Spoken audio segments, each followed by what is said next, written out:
How's everyone doing? Medium. Okay. Ups. Okay. I'm almost in morning. So by the time that you see me on Thursday, the Dodgers might have been eliminated, and then I really will be sad. So I'm trying to do all the grading before I'm depressed. So that way you guys do well. Okay. Why is this not working? That one should be on, right?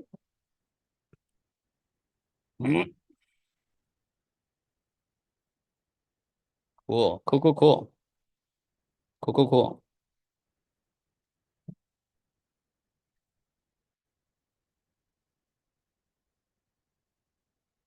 Okay. Sorry, we have one screen today. Um, I'm still working on some of the check-ins. Hopefully they'll get done before Thursday. It's great to see people assessing their own work. I really appreciate that. Some of the things that I noticed, sort of generally speaking, is that you might get feedback on something. I really want to see that feedback incorporated either by you redoing that problem and sending it back in, or like if it says, "Hey, this is one sentence or like a few words," elaborate. Don't be afraid to give more information so that we can better understand where you are. Um, the check-in information up there's a few people I haven't gotten a check-in from. If that's you, let me know right away. Uh, if you want to go back to this video, this is like how you use Wolfram Alpha to do math. This is a skill. It's not a skill that you need, not being scientists, so you might as well have a computer do it for you, right? So just watch this video to learn how to use Wolfram Alpha to do the math parts. Okay, that's mostly it for this page. You may have seen that there are some hurricanes. Um, Pretty crazy. Yeah, and then today I forgot my clicker, so we're gonna use a really oversized laser beam, and I'm gonna have to stand over here. But what's this? Edit. So this is current. It's a website called zoom.earth, which is really great because it has updates from live NASA weather satellites. Or you can get the real time right there. This is a real time images. It also has an HD version that you only get twice a day, but it gives much more resolution. We're going to be talking about weather and atmospheres in the next section of this class. First, we have to talk about light. But one of the reasons to motivate this work at all is to understand why something like this is so unusual. Um, you can't, you can kind of tell here. Let's see if we can zoom in a little bit. Huh? Come on now. There we go. Okay, so you can see this one is headed right for like the Tampa area, just after Helene went up here and fucked up this whole area. And we have a tropical depression here. We have another storm that's starting here. This one, thankfully, is turning. It's probably going to lose power as it turns up. And then this one is very unusual. This is the first time since the 1800s that tropical force winds have ever hit Europe in the mainland. So we want to talk a little bit about what weather is, right? Like what are these phenomena that we see? Why is it getting worse? And if you're curious, we can do a little bit more than I would normally do in this class, talking about how do hurricanes, cyclones, typhoons all form. They tend to rotate in the same direction. You can't exactly see here. Let's see if we can zoom in a lot. Show me the storm. Okay. This thing is massive. So the reason why it's freaking a lot of folks out is because it's really big, moving very fast, and water is actually heavy. So if you've ever been hit in the head with a gallon of water, you probably had to pass out because that is 8 pounds, right? Now, don't get hit in the head with a pound full of water. So I want you to imagine that this is millions of pounds of water, an incredible amount of destructive energy. Yeah. Yeah. So basically, there's a limit to how fast things can rotate because it's water, right? And it's sustained basically by the fact that you have hot air and cold air interacting and they rotate. I'm not going to go into the details here. But the very center, if you've ever seen like videos of people flying through the eye of a hurricane, it's completely calm. And basically the measure of how tight that eye is usually tells you a little bit about its strength. Yeah. Yeah. So massive, small eye.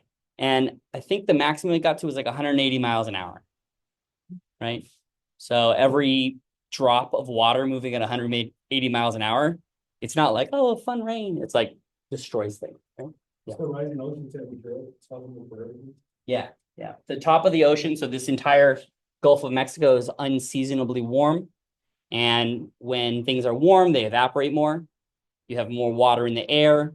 Then when the air moves, it has more destructive property. Okay. And we'll talk about that all when we talk about weather. So this will be the motivation. Yeah. likely to make things worse again. As it goes where? Back in Florida. Oh, like this? Well, thankfully, these models are exceptionally good. One thing that we've gotten really good at doing is in the short term, in the week or 2 week long time scale, you can tell that there's about this range, right?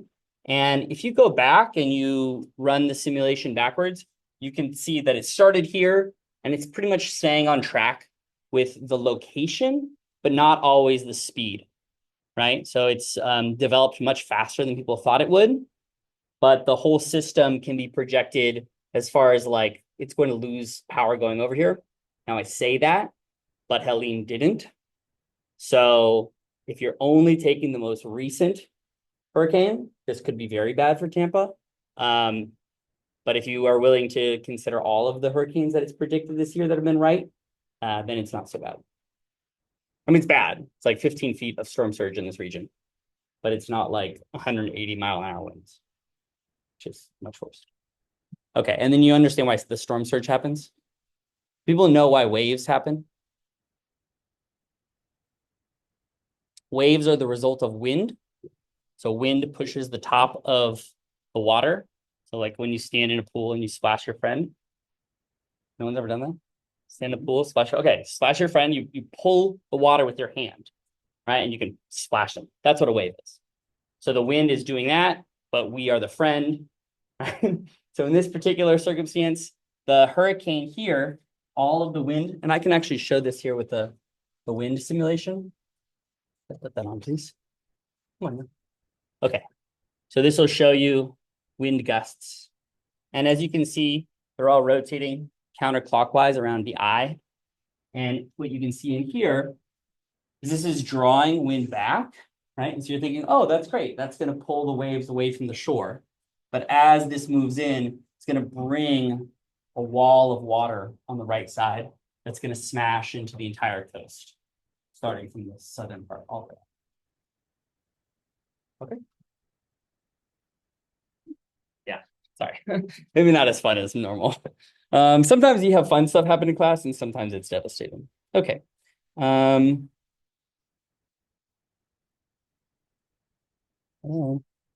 I just not.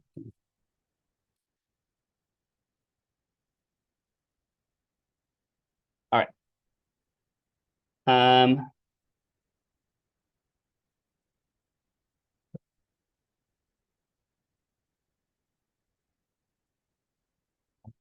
Okay, what's this?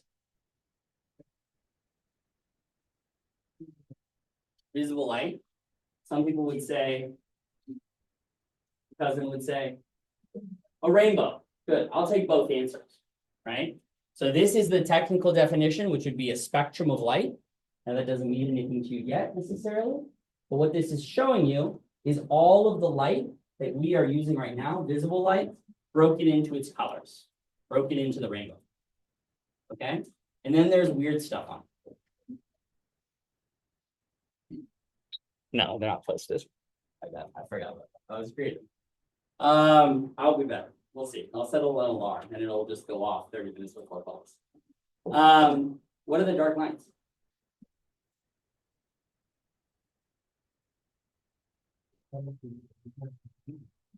Colors we can't perceive? I mean, I'm not that colorblind, but I can see like, you know, this color of orange.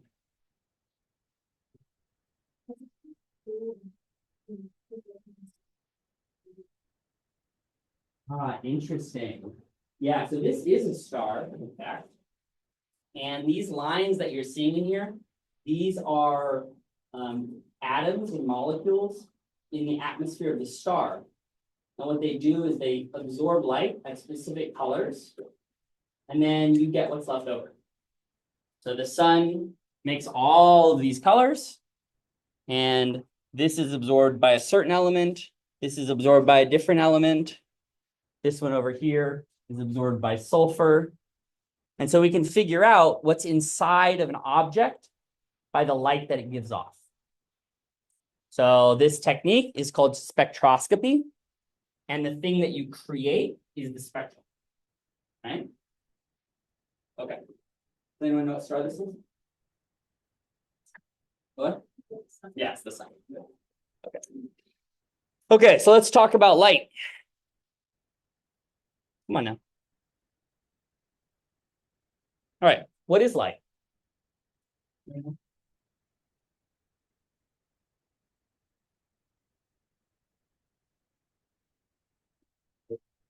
Photons? Okay, what are the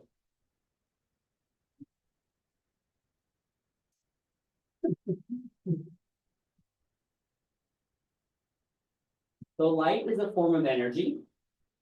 Okay, you can tell because when you go outside and you get too much of it, you get summer, right? And warm.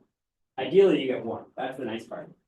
Light is it's a photon. What that means is it's an individual piece of a wave. So sometimes you'll hear the word electromagnetic wave.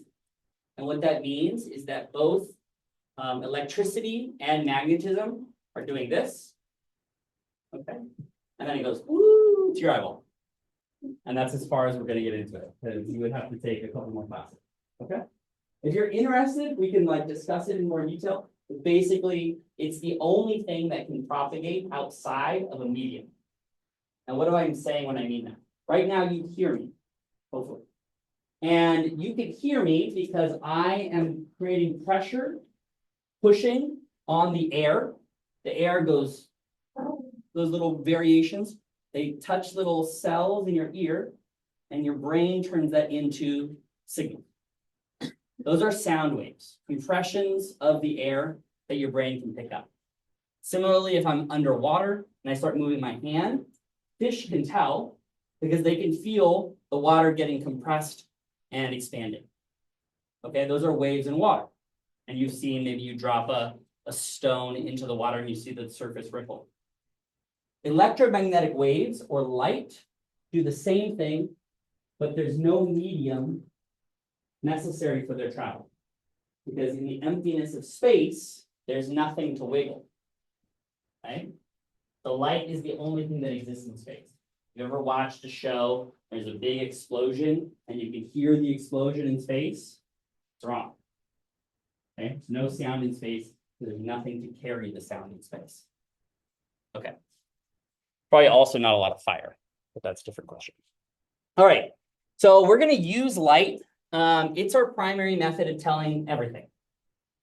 It's no coincidence that we have evolved to use eyes. Okay, so you look around and you see stuff and it stops you from bumping into things. I mean, it doesn't stop me always. I often bump into things, but it should, right? And it also tells you a lot of information. I already told you that you can basically look at something and you know what it would be like to lick it, right? That is telling you something about the surface texture just based on something called shininess, right? That's something inherent in your brain.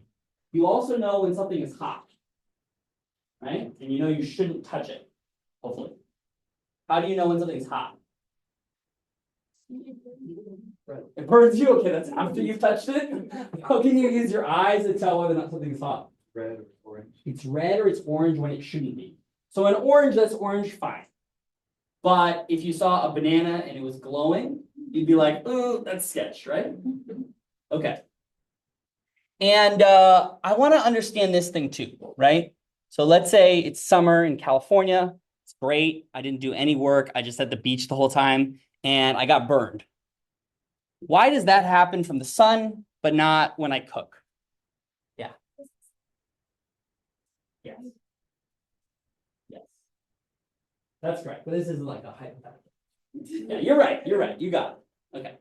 And we're gonna answer the question, what are UV rays? Right, what do they come from, what do they mean? Right, are they dangerous? Yeah, good, okay, good. All right, so what are some types of light? I heard UV rays. Infrared, very good. What does that mean, by the way?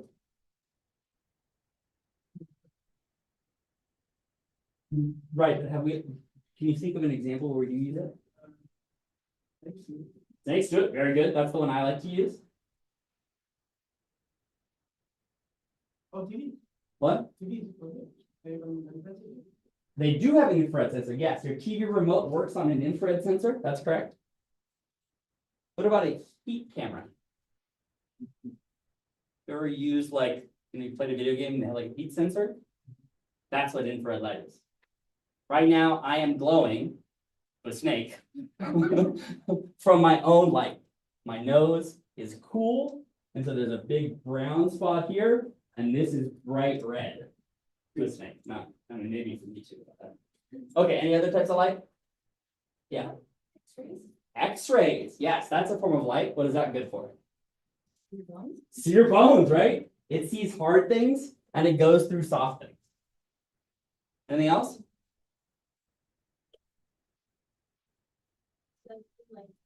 Blue light. Okay, so like visible light. Like the light we're all using right now. That's good. It's 4 types. Anything else?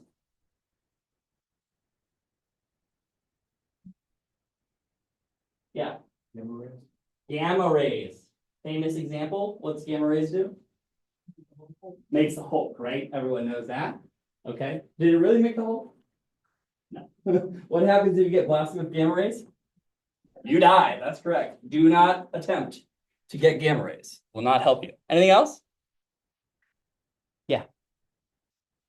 Wait, no, I do. It's black light. You know, when you. Okay. So that when you use a black light, you actually are using a UV light. But good. That's great. It's not normal light, right? Yeah. No. Yeah. Just when the letter like. That's how radio waves are. Ah, interesting. Yeah, radio waves is a form of light. Okay. And radio waves you use ubiquitously.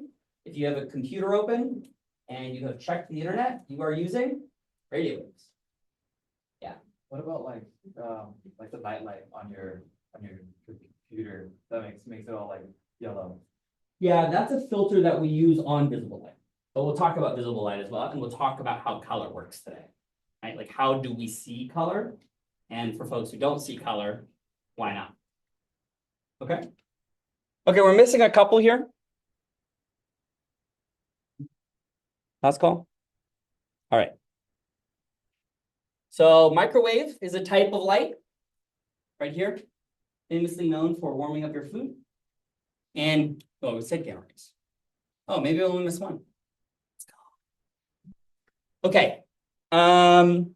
This is what, the famous example is. Oh, I was going to get you prisms. On Thursday, we'll get. We're going to get diffraction gratings. Has anyone ever used diffraction grating glasses? Yeah, you put them on and they create like rainbows. It's really cool. We'll bring it to Thursday.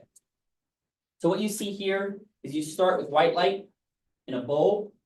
You pass it through a little slit, so you block out all of it. And then you pass it through a prism and it separates into colors. Okay. And you may be tempted to think, oh, there's more green than red.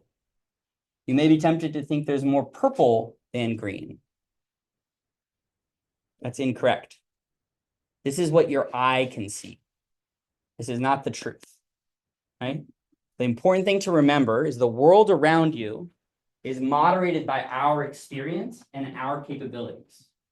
So if, for example, you're colorblind and you can't see green, then you see a big spot of red and a big spot over here that's perceptually they're yellow, right? So 2 colors. And some folks only black and white, very, very rare. And some folks, exceptionally rare, can see 4 primary colors. And that's incredible. You can't take a test on this, even though you will look it up on the internet. They're called tetrachromats. Someone will offer you a tetrachromat test online. It won't work. Computers don't have 4 colors, but nature does. Okay. Splitting light apart, you have a red sensor in your eye. It's a cell. You have a blue cell in your eye, and you have a cell that compares the two that gives you green. And then combination from all 3 of these give you color. Okay, so the way that your phone works, the way that your phone camera works, is actually quite similar to your eyeball on a fundamental level. Yeah. So the 3 lights that the computer gives you are RGB, what's the fourth one in that one? Excuse me? In the natural world? Yeah. No, there's much more than 4. Okay. Yeah, sorry. So there's an infinite number of colors in between here, but we can only perceive red, blue, and the difference between red and blue. Does that make sense? So there are animals that can perceive more colors. So for example, a butterfly can perceive in the ultraviolet right here and has a very different world experience than we do. When it sees a very boring looking flower, or when we see a boring looking flower, it sees literal arrows pointing to the center that says, here is where the pollen is. And so if you shine an ultraviolet light on those on those flowers, you can see that pattern. Right? But we're dumb brained and we only have, So with the Webb telescope, doesn't it see in infrared or? yeah, it sees right here in a region that we can't. And so then what we do is we take JWST information and we turn it from 0s and 1s. We just slide it over where we can tell perceptual differences between the colors. And in fact, we'll see this a lot in astronomy. Because we have access to this in the form of 0s and 1s, we can turn it into something that our brains can understand by mapping it into colors that we understand. Okay.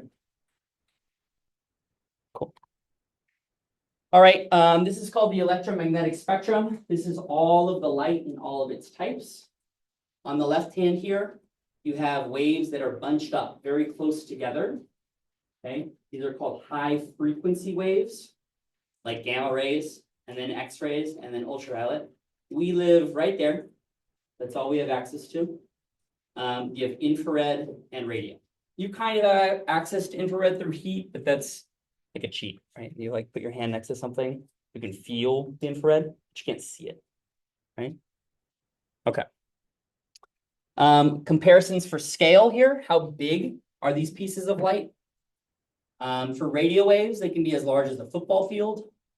Microwaves are somewhere between a pinhead and a baseball. This is the size of the wave, the distance between a peak, trough, and a peak. Literally think about a wave like that, right? And so this physical size can be quite large. Radio waves are great because they go through stuff that you normally would expect to be solid. So the reason that you can get a phone call is because, hopefully there's no one on the other side of that, is that this wall here is invisible to radio waves. It goes right there. You can make calls, right?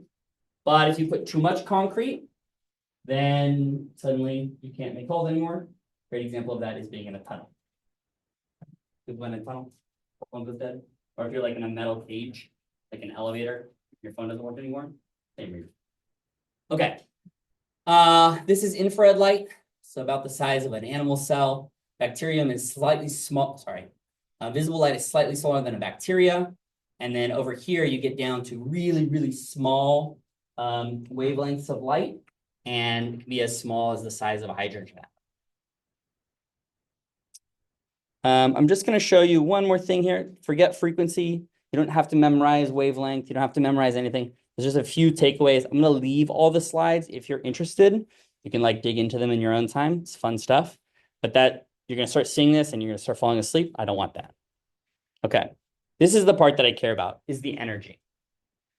There is a relationship between this type of light and how much energy it carries. Okay. So radio waves over here, they're going right through the walls, but that's okay. They have very little energy. Over here, gamma rays, I said were bad. They would kill you. That's like standing next to something that's radioactive, give you cancer, cause you to die. Oh, shit. On this side, we said the ultraviolet light is what makes you tan. It's also what gives you skin cancer. Everything on this side here is called ionizing radiation or ionizing light, and this can all give you cancer. Everything on this side can make you warm, but not kill you. So if your mom, like my mom, told you to stand away from the microwave, it's incorrect. And here's where we find them in nature.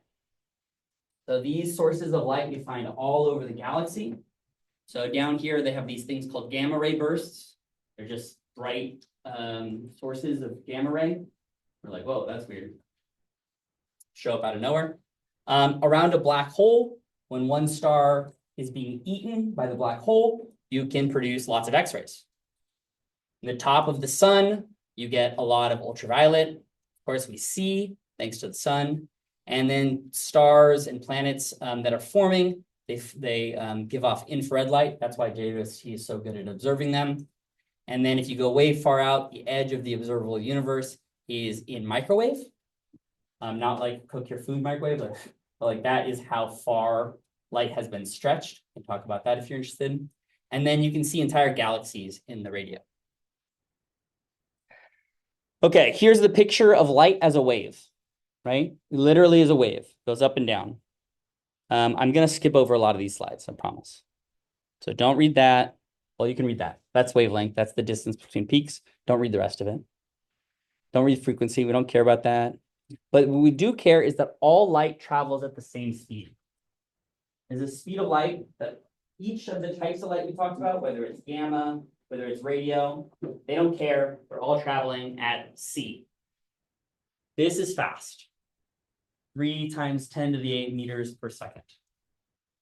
So in freedom units, that is, that's 1,671,000,000 miles an hour, right? That's quick. Okay, don't read that, don't read that. Okay, this is what I want to show you. So light has energy that is proportional to its frequency. And what I mean by that is that higher frequencies have more energy. The way you want to think about this is if we imagine a wave, okay, and you're standing at the beach, and the wave is, let's say you're sleeping, you're having a really nice nap, and then you get hit by a wave. Oh, that's unpleasant, but you get up.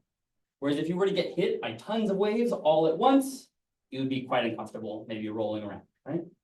So the number of waves hitting you in a unit of time is telling you about its energy.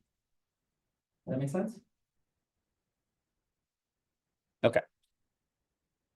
Gamma rays, X-rays, ultraviolet rays are much more dangerous than visible light, than infrared light, or radio waves. Is visible light dangerous? Yeah. Yes. What circumstances is visible light dangerous? At the sun. Don't look at the sun, right? You're not supposed to do that. Even if the president looks at the sun, don't look at the sun. Okay, you have little glasses you put on, you look up, it blocks out 99% of light, and then you can see it. Yeah. The laser you're using right now. Yeah, that's correct. So this is a weapon. If I point it at my eye, I won't be able to see good. Okay?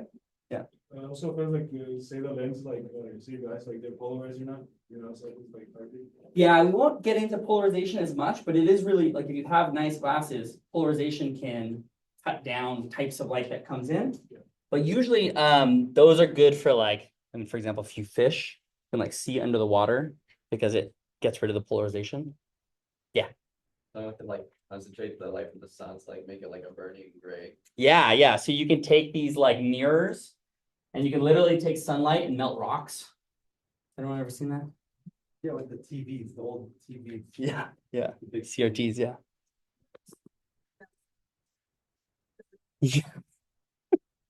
Yeah, that's like where the design engineers and the engineer didn't talk. They're like, this is gonna look really pretty. And no one stopped and said, what is that gonna do to like collect light and focus it on this other building? Okay. So let me ask you a clicker question. You should not put your hand in a microwave because, oh wait, hold on. Let me open this first.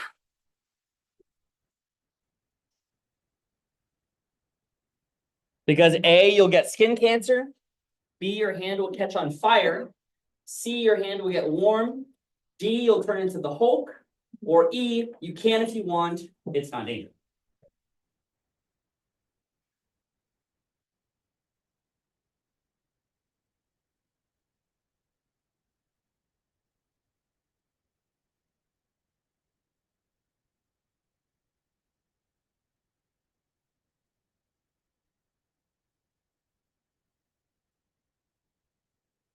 Okay, we have 3 different camps. Click in if you haven't already.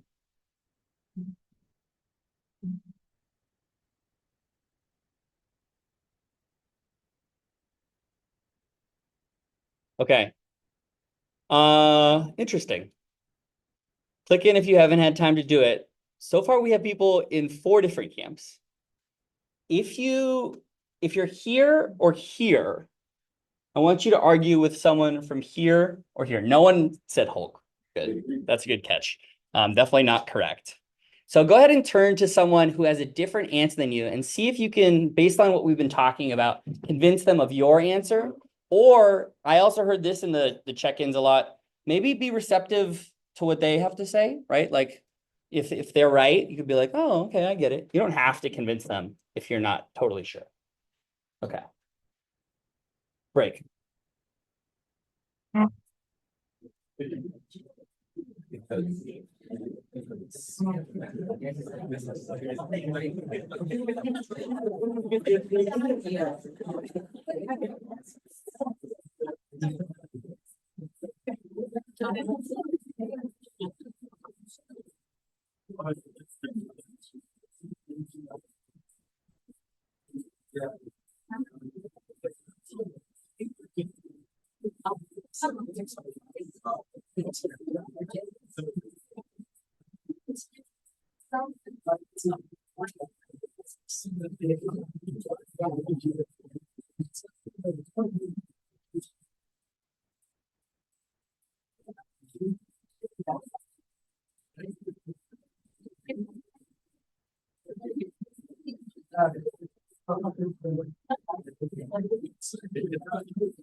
Okay, when you're ready, click back in.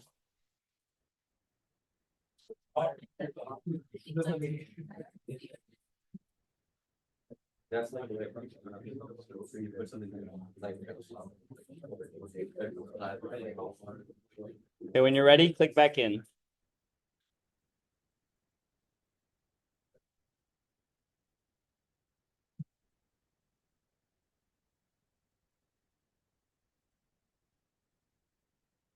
Okay. Is that everyone who wanted to?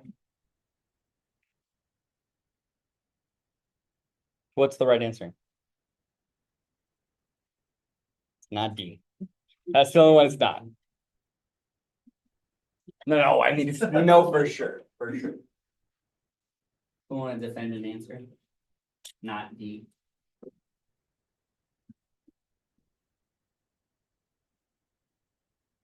I just see just because like, when you stick food in there, it doesn't spontaneously light on fire. Mhm. Once, right? Mhm. But over time, if you leave it in long enough, it will catch on fire just because you're putting heat on something with no water in it. Okay, okay.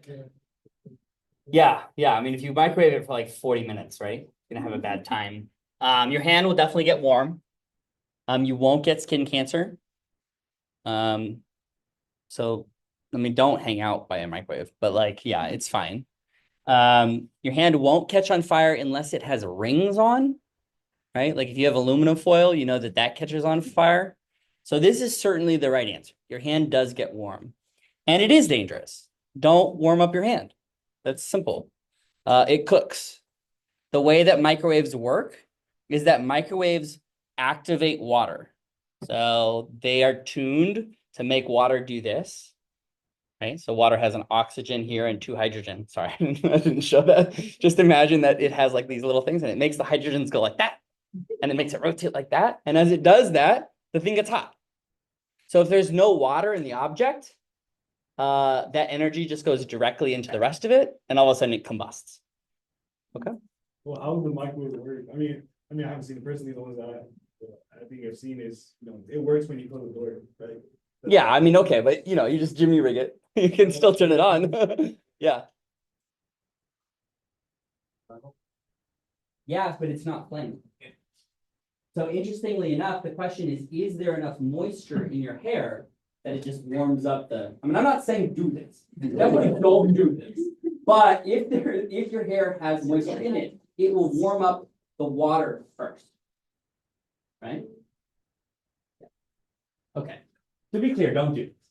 Yeah, final warning, don't sue me either. Okay. So we talked about this. Let's talk about really quickly the 4 ways in which light interacts with matter. And then we're going to do part of a lecture tutorial. Since I got feedback on the fact that we don't ever have enough time, we're going to break it up. Huh? Let's go. All right. So, sorry. How does light interact with matter? Ignore that. Don't read that.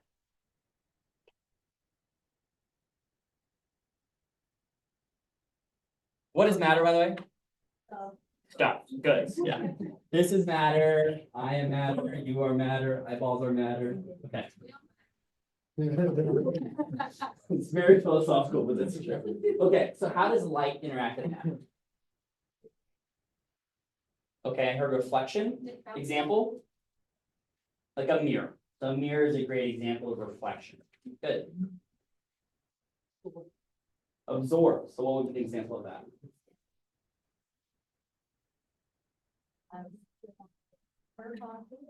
Turf on the field, what happens with turf on the field? It gets hot, right? It absorbs that light, right? And then it gets really hot and you don't want to play anymore.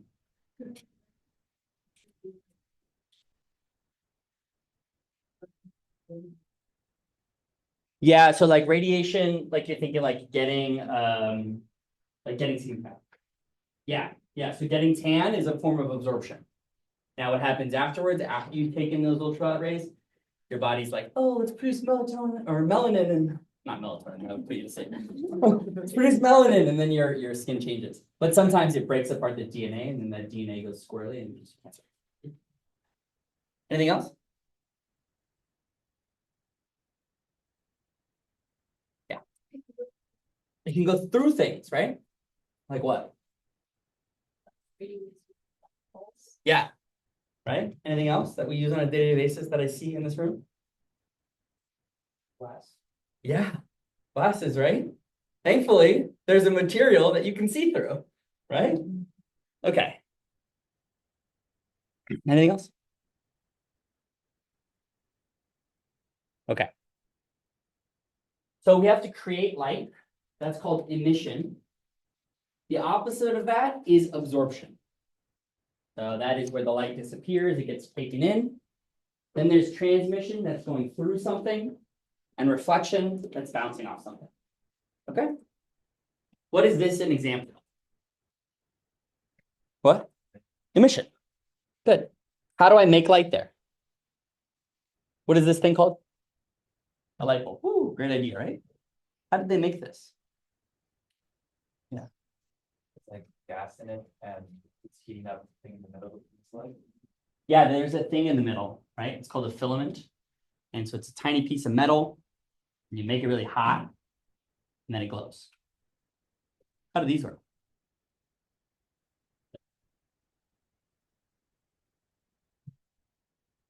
Yeah. And then it's still just gas being lit up. Yeah. So this is a piece of metal that heats up. This is gas.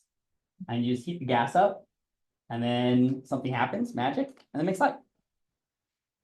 It's more than magic, but I'm not going to tell you yet. Okay. Cool. Matter creates light. Good. Oops. What's an example? We talked about this a little bit. There's absorption. Does this, what is this color here? What? Black. Is that a real color? No, that is the absence of color. Okay, primary scroll is really working here. So here you have light, like white, all of the colors, and then the absence. So when this thing is projecting, it just says, don't put color here, and you'll be good. Right? And this thing says, put a lot of color here. Right? Absorption is just taking light from wherever it's coming from. Yeah. Yes. In fact, wearing darker things, you become warmer. Now, interestingly enough, and paradoxically enough, when you are more fair-skinned, like the folks who come from, say, the northern latitudes, you would expect, wouldn't they want to be warmer? Right? Because they're in the freezing cold places. And yet the melanin in our skin is designed to actually protect us from skin cancer, as opposed to absorbing for heat, right? Okay. Third one, we talked about this one already, transmission. Let's light through. So we can also use filters. So if you've ever used those old 3D glasses, one that has red on one side and blue on the other, right? You put them on and then they project two images at once and you're like, ooh, looks so cool. And you take it off and you feel sick. Okay, that's how that works. And finally, oop, come on now. Oh. I guess we're going to talk about it first. Let's talk about this one really quickly. What will happen? So this is light, white light coming in, and this is a prism that breaks up all the light. So let's just think about the filters really quickly. What will happen if I put a red filter here into the beam? How do filters work is my question. Is it that blue gets through and the other colors disappear? Is it that red gets through and the other colors disappear? Is it that all the colors turn into red? Is it that red stays red, but the rest turn white? Or does it depend on which side put filter?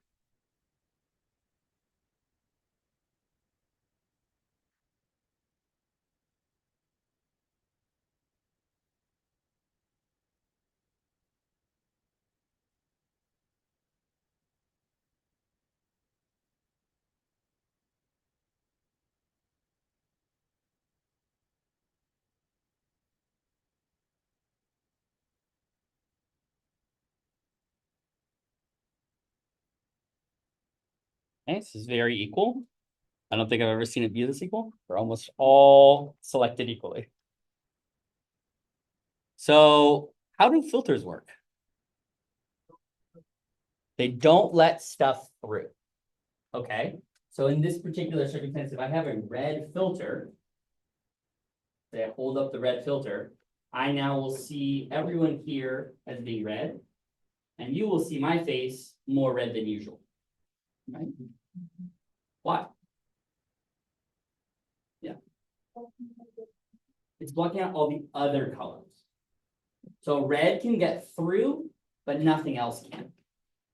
So now I place the filter either here or here, doesn't matter. If I place it here, everything but red will be blocked. The red will go through the prism and it'll just come out where the red comes out. If I put it here, then it absorbs all the colors separately and the red goes through. Okay, so the answer here is that red gets through and the other colors disappear. This is important because we're going to be thinking about how you see strawberries, for example. Yeah. Separated. Is that red brighter because the other colors are coming out? And the light does. No, interestingly enough, even though all those wavelengths are sitting right on top of each other, all these different types of light, when you remove them, it doesn't affect this one. Yeah. So you can absorb some types of light without affecting any of the other types. Okay. So this would be the answer. I would go with D. Good. Okay, we're almost there. Let's talk about the fourth way. Reflection. This is the primary method by which you see stuff. Okay, this is an MC Escher drawing. Really cool if you like MC Escher. Like, look them up. You'll like them. Okay. Why are strawberries red? They reflect red light? Yeah. But why are they red? That's correct that they reflect red light, but why are they red?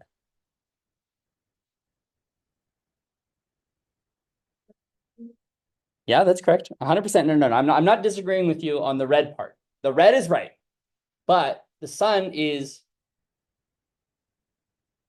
what color is the sun? Like white. And white is all the colors, right? So why isn't everything white?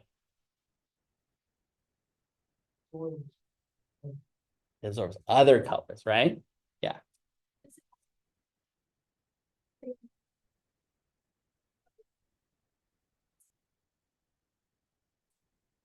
Not quite. And interestingly enough, pencils and fruits share the same properties as far as like pigmentation is concerned. So like, let's take this thing, right? Imagine this is this is a blue chair. And imagine there is a blueberry, right? Those are giving you the same type of light. It's not like one type of light is different for a blueberry than it is for a blue chair, right? Okay. So here's a version of reflection. We can see the light that's bouncing off. Maybe this is like a nice strawberry that you like, not too mushy, nice smooth surface, and it reflects light really well. Here, it's reflecting just the red light. Here, is this reflecting red light? No, this is reflecting green light, right? Okay, and then somehow all the rest of the other lights are being absorbed. Does that make sense? Okay, we already talked about black. I'm really good at this. Okay, let me ask you a different question, and then we're going to do this lecture tutorial. What color would a pure red object look like if I shine a pure blue light on it?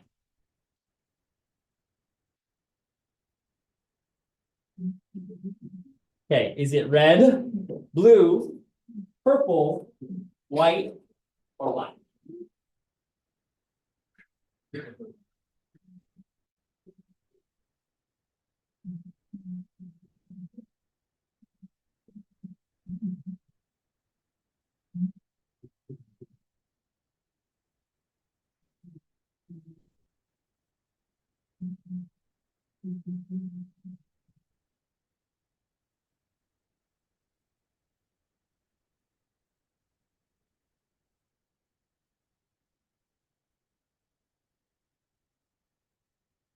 All right, click in if you want to click in.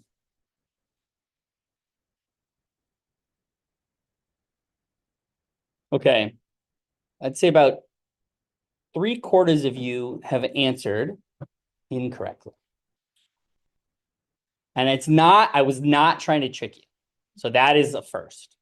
Because normally I love tricking you. But this is actually a very difficult concept. Because we tend to think about light how we thought about it when we were making paint. Like red and blue mix, and they make purple. But that is not how it works in real life. When you're using light, light can only be absorbed or emitted from certain things. So for example, when I heated up that piece of metal in the filament of the light bulb, I just get white light. In order to get a laser like this, and I'm trying not to hurt anyone right now, I have something in here that makes the light green only. Now I can bounce it off of that, and you can see that it's green because that's white. So it reflects off perfectly.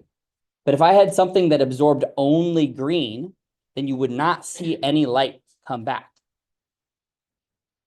Does that make sense? So something like the strawberry, which absorbs everything but red, if I shine on it a blue light, what do I get back?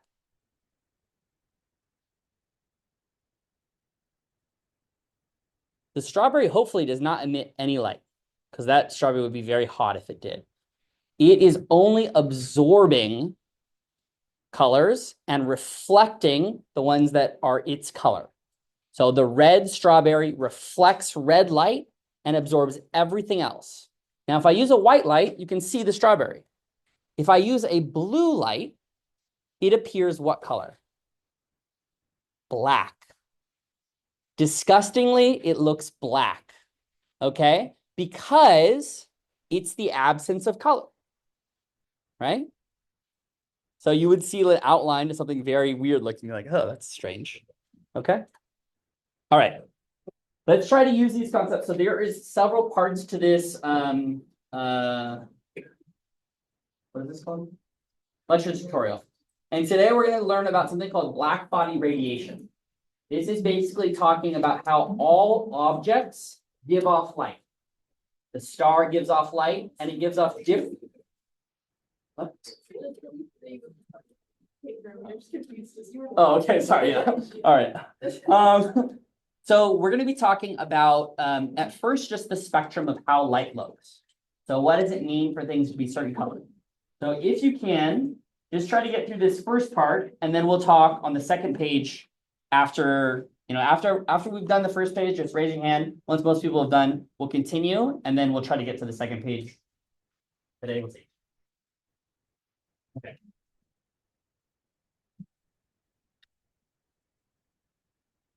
All right, and if you could get into groups of 2, that would be great.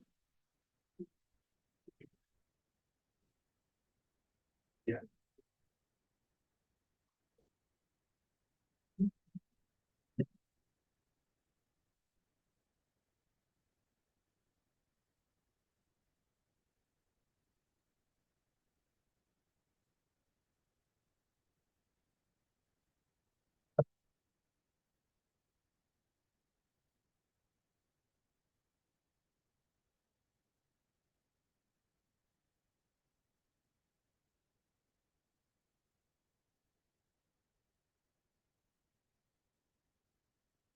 Diana? You set? Yeah. Okay.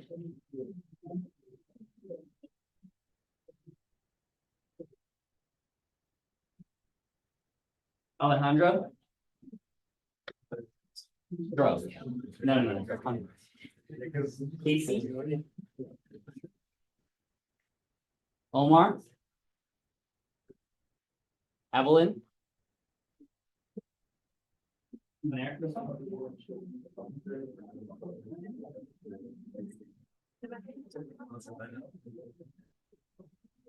Christian Romo?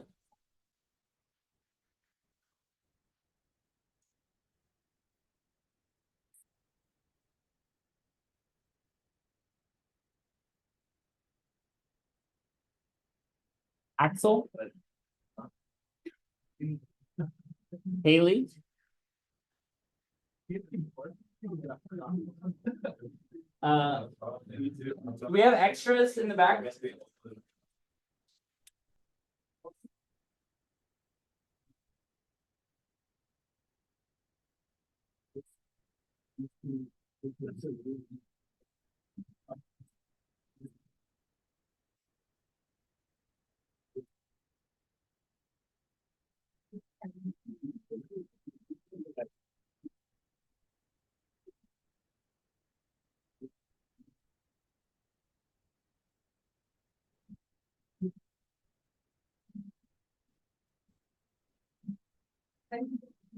But not full. Reflect.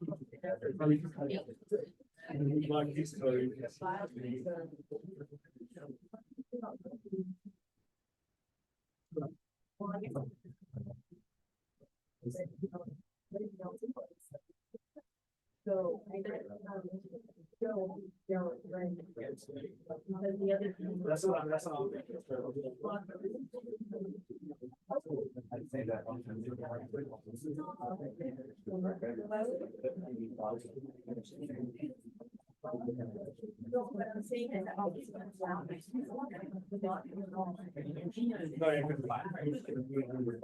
I don't think I wrote that down. Just making sure. I'll do it later. I got it. Or like, it could be like.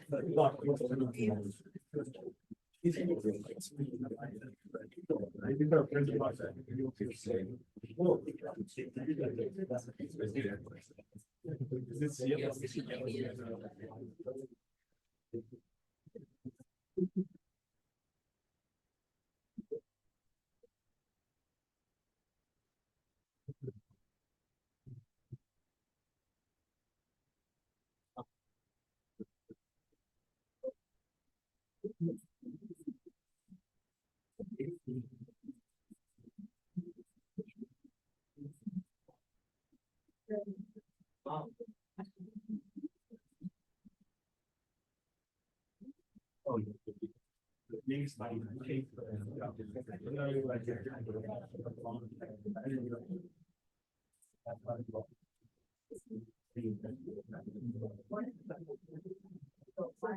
Yeah, I mean, that's. So they're locked up. Like how you're saying. Something could be like. Which one? Yeah. You don't see stories.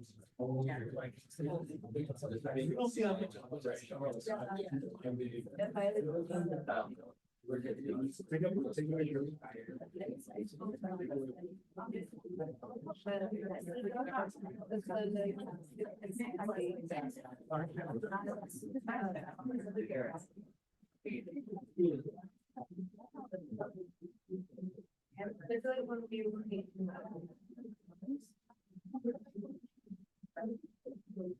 Take Indigo. Yeah.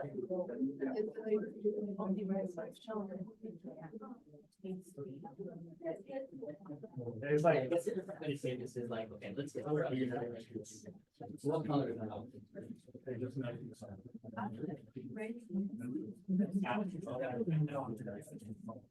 Right, to make it happen.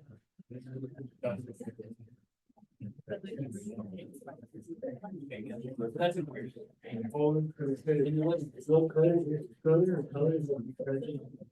The most of it, right? Getting like something, but it's slightly more. But it's like a white.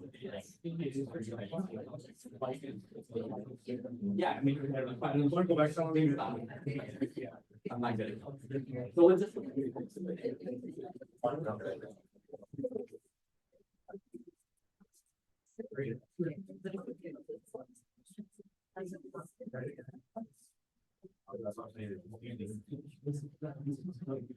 not doing that.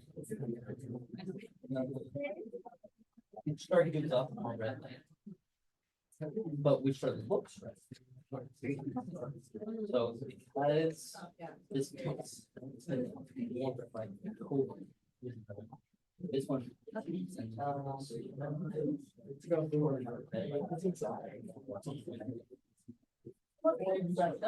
Yeah, that's right.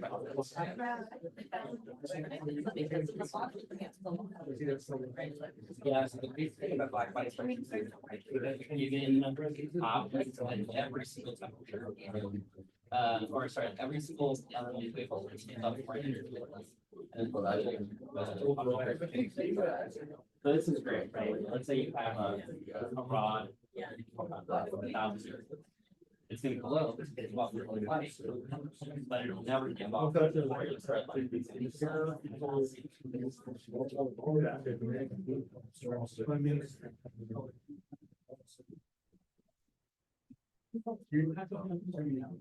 You see indigo.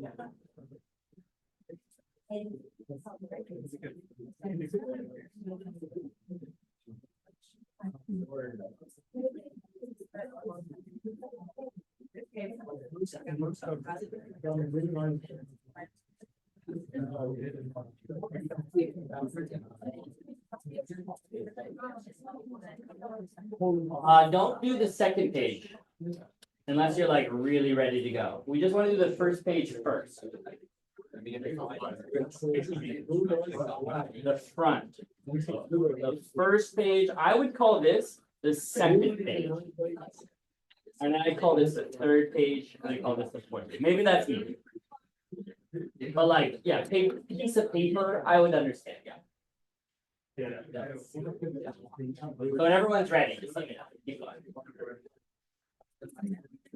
Is everyone done with the first page paper? Raise your hand if you're not done with the first page. Well, not done right then. Yeah, okay. All right, give it a few more seconds. No. We're gonna do a second page, just like there's just one concept at a time. We're trying something out.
Yes.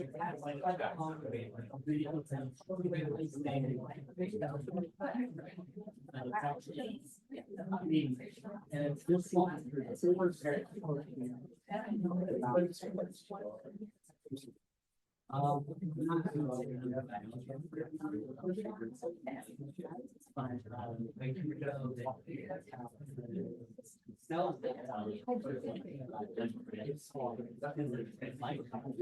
Yeah, you like it's wide as the cell. But like we use our like here, and we call it ball. Right, and then similarly, this root is called when we do that.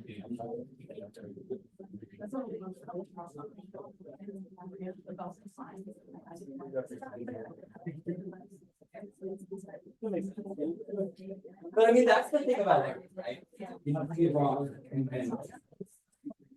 You did. If you did the same thing, though, okay, there's no impact. Okay, so let's just ask one question and then we're gonna move into a slightly different region. We'll talk about the types of light and then we'll go back to this, okay? So what color are hot objects? What? Red or orange? Okay, so if, yeah. You what? It depends. Yeah. On what? It's like the hotter it is, like you can get like white hot, you can be red. Oh, you get white hot, right? Yeah. So if you saw a door handle that was glowing blue, that's cool, right? Yeah. It's chill, right? Because like that's what the shower says. You turn it to blue and you're good. Oh.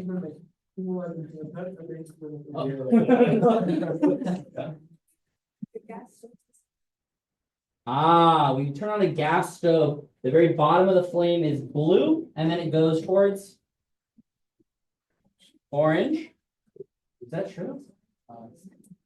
Oh no, I guess we have to go burn stuff tonight. Okay, anyone have a lighter in their pocket? You'll see when you pull out your lighter, if you light it. Do you have a question? It is the lighter. Yeah. Good. Okay. So this is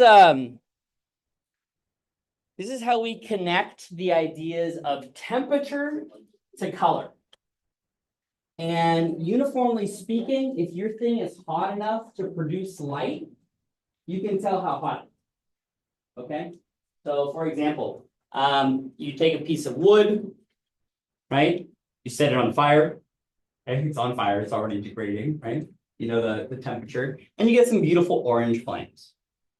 But this object here, the iron poker that you inevitably just playing with the whole time, it gets hotter and hotter. Let's say for some reason this is a crazy hot fire. You get it up to white, right? This is extremely hot. It's probably like 1,000 degrees, and the metal will start to melt. Even when the metal gets to orange, right? It gets a little like Play-Doh-y, right? Has anyone ever seen there is an art department here, and there's a glass blowing department, and there's a Netflix show with one of the professors here, Catherine Gray, I think, right? Yeah, it's awesome. And you can see them blow glass, And what color is the glass when it's molten? Red. Why? Because it's hot. Okay, that's the simple things, right? We want simple concepts to understand an increasingly complex world. Okay, and color here tells you about temperature. Now, interestingly enough, that white object, even though it's predominantly giving off white light, it's also giving off red light. And it's also giving off infrared light. So currently, like I said, I could be seen by a snake because I'm shining in infrared light. My body is warm and therefore I am radiating infrared light. The sun is obviously visible in the white, but it also gives off red light and it also gives off infrared light. Does that make sense? Okay. This is, by the way, the picture that I had. This is not a great one. That's a person in infrared light. They are wearing glasses. The glasses are not transparent to infrared light. So that's why their eyes look blue. Blue in this picture, counterintuitively, full. The thing they're holding is a flame that is hot, and therefore it's emitting in the infrared as well as the visible, right? I'll try to get a better picture that doesn't use this false coloring. Okay, so just before we jump into you saw in this lecture tutorial how we're breaking down this idea of color by amount of energy, right? And now we're going to talk about, if you look at page 2, it's going to be talking about how different objects emit at different temperatures, okay? And in order to do that, we need to talk about this, okay? This is the idea that blue objects, like the very, very hot rod that I picked up for some reason, that didn't melt somehow, they emit more light at every single wavelength. And so this is telling you color. Ignore these words. In ultraviolet is that way. Infrared is this way. This is where we see. Okay. This is our star, the sun, and it peaks in the visible. Super convenient. Right? Is that convenience? No, that's evolution. Right? If we were around a star that was 3,000 degrees, our eyes would evolve to peak there, and that would be visible light. Right? Our eyes adapted to the light available. The most light that the sun gives off is here. And so therefore our eye adapted to be sensitive to that. Right? Okay. Let's clarify. Okay. But interestingly enough, when you go out and you look at, say, a blue star at night, it is actually much warmer. Maybe twice or 3 times as warm as the sun, the surface is, and it gives off more light at every single wavelength. And then I told you that I'm on here too. That's me. That's not to scale. But, but this is how much visible light I give off. Hopefully 0. Right? It's a very small number. It's non-zero, but you won't notice it with your eyeball. And then, of course, I peak here at like room temperature, hopefully. Does that make sense? Does this concept make sense, or is this weird? This is how much light you're giving off at every color. So just replace this idea with, you know, more purple than purple. This is purple. This is red. More red than red. Okay, now page 2. Oh. Did you already finish page 2? Oh, I mean, I'm not sure what we're doing. That's good, because this is going to tell you.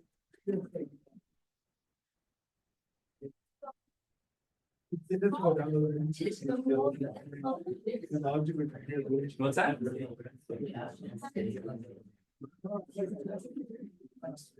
So this is where the peak is.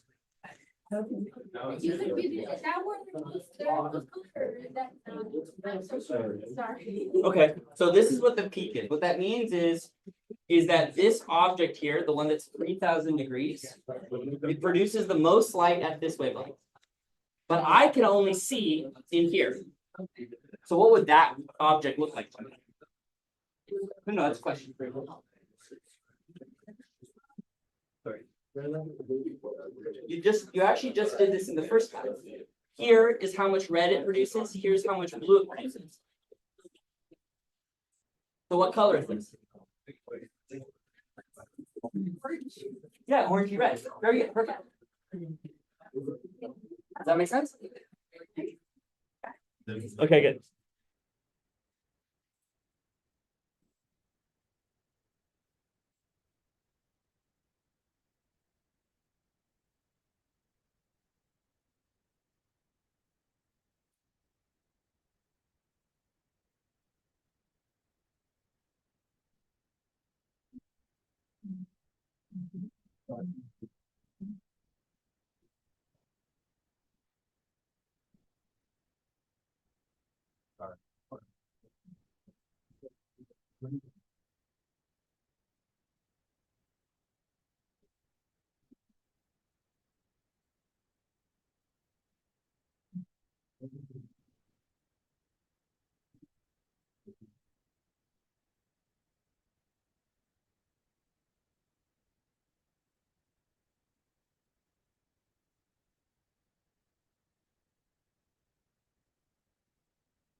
I mean, if they're winning.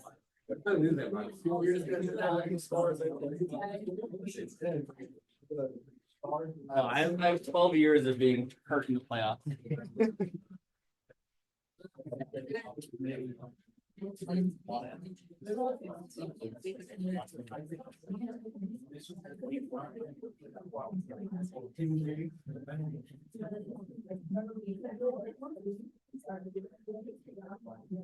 Yes, okay, so that's one, okay, so. The thing you have is your like, same size, same.